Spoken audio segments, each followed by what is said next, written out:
Tonight we're going to show you a car that could not only win you the Traffic Lights Grand Prix, but also take you and all of your mates for a night out, or if you're like me, take the family shopping. So this week we're going to be taking a look at Honda's Accord Type R.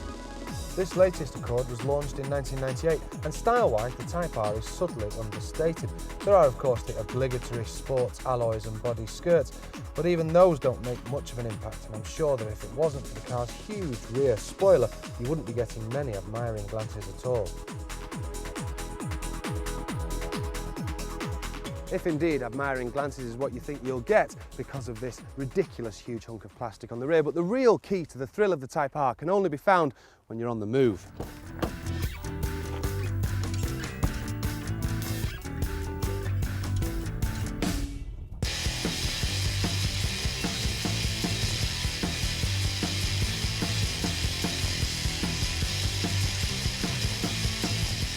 Under the Accord's bonnet is Honda's now legendary Vtec engine.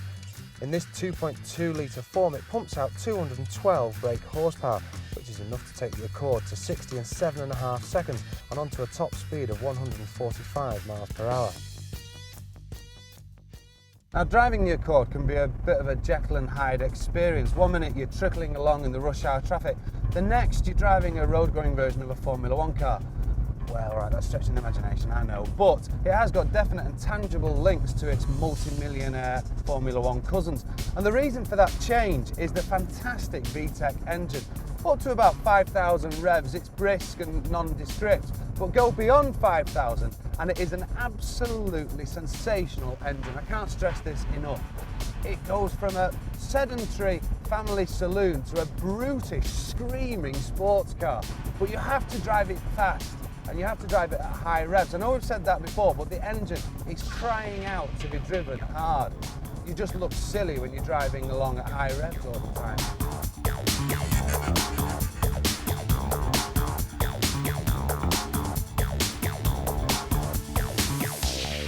The transmission on this car is a fairly standard front-wheel drive setup. The handling is really nice. It's got a predictable and subtle amount of understeer, again what you'd expect. The brakes, well, they do a more than adequate job of stopping the car, and the all-round balance is very nice considering it is a car that you could get the whole family in. I still don't like that rear spoiler though, it's just ridiculous.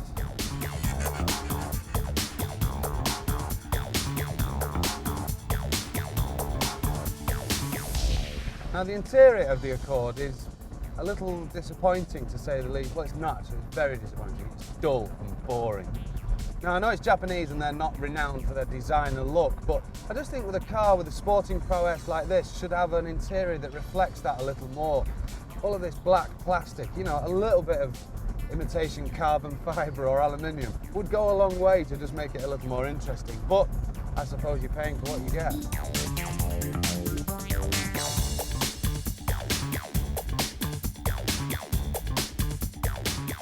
In terms of competition for the Type R, well, there aren't many real rivals. There are of course the V6 alternatives from Ford, Volkswagen and Vauxhall, but they don't really offer the same kind of driving experience as the Accord.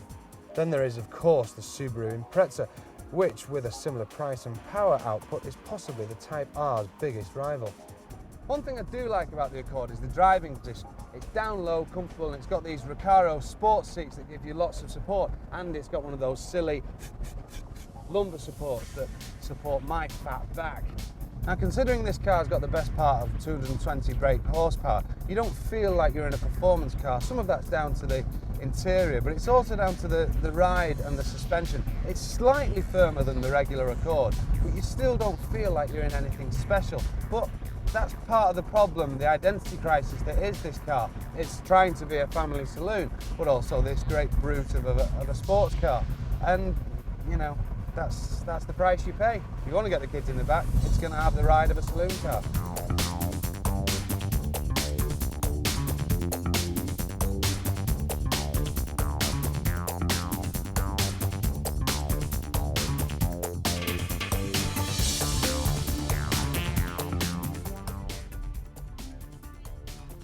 Now, although we'd all love to have a Lotus or a Ferrari, the somewhat limited capabilities of those cars mean that the normal everyday-to-day jobs are a bit of a problem. I mean, can you imagine putting all the shopping in a Lotus Elise or taking the family out in a Ferrari 360?